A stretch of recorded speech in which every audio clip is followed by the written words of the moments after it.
Des déchets, encore des déchets, toujours des déchets.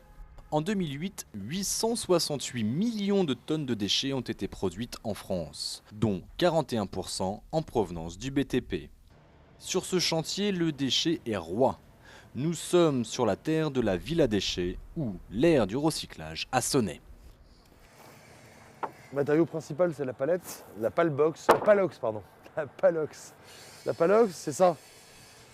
Ça, c'est 800 bestioles comme ça qui ont été découpées en morceaux. Et chaque planche, c'est le bardage. Alors bardage extérieur, bardage intérieur. Et pour le coup, on les coupe ici, sur toute la longueur, et on récupère des planches de 80 cm. Et au final, voilà le résultat. Les palettes sont récupérées pour beaucoup d'applications. Ici, une rampe d'accès pour personnes à mobilité réduite. Là, dans une future chambre.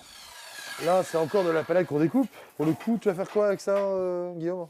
C'est pour la cloison. Pour le finir la cloison intérieure, là, qui est en train d'être montée pour séparer les toilettes sèches. D'accord. Et on retrouve la palox sur les murs. Pour le coup, on l'a un petit peu patiné pour que ce soit plus joli, plus agréable à l'œil.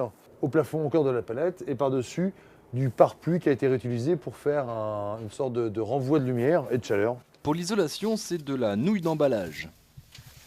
Tout peut avoir une seconde vie dans tous les cas, donc il suffit juste de trouver laquelle. Autre moyen d'isolation, le papier mâché transformé en briques. Fabriqué là-dedans.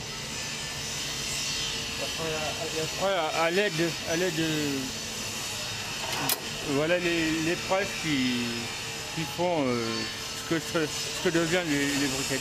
Voilà. Ensuite, les bordures sont limées avant d'être assemblées de cette façon. Donc ça, c'est la chaudière qui va servir à chauffer l'ensemble de la maison. On a fait un serpentin autour d'un tuyau. Le tuyau va chauffer le serpentin dans lequel il y a de l'eau qui circule et ça repart ici sur les autres modules, dans les radiateurs. Toutes les fenêtres sont également récupérées, souvent du double vitrage. Le thermique rime avec l'esthétique qui n'est pas laissée pour compte.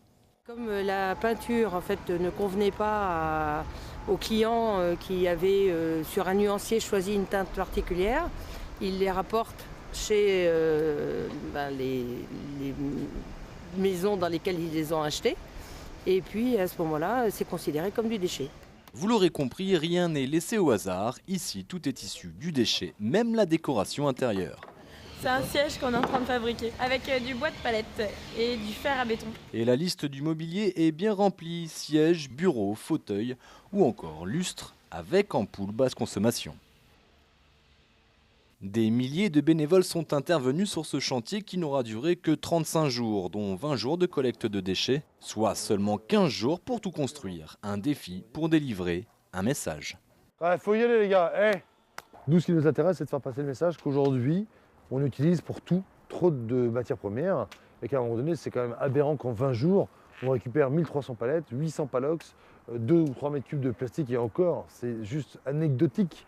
Je pense que globalement, on a utilisé 0,0001% des déchets produits sur 20 jours et sur Nantes. Globalement, on pourrait construire 50 villas comme ça sur la période de 45 jours. C'est pas normal. Et déjà, rien que cette maison, ça choque. C'est-à-dire que les gens sont effectivement étonnés qu'on puisse avoir autant de déchets secs que ça, donc suffisamment pour construire une maison. La Villa Déchets a été donnée à la ville de Nantes pour qu'elle devienne le symbole du développement durable de la ville. Elle devrait être ensuite utilisée par des associations.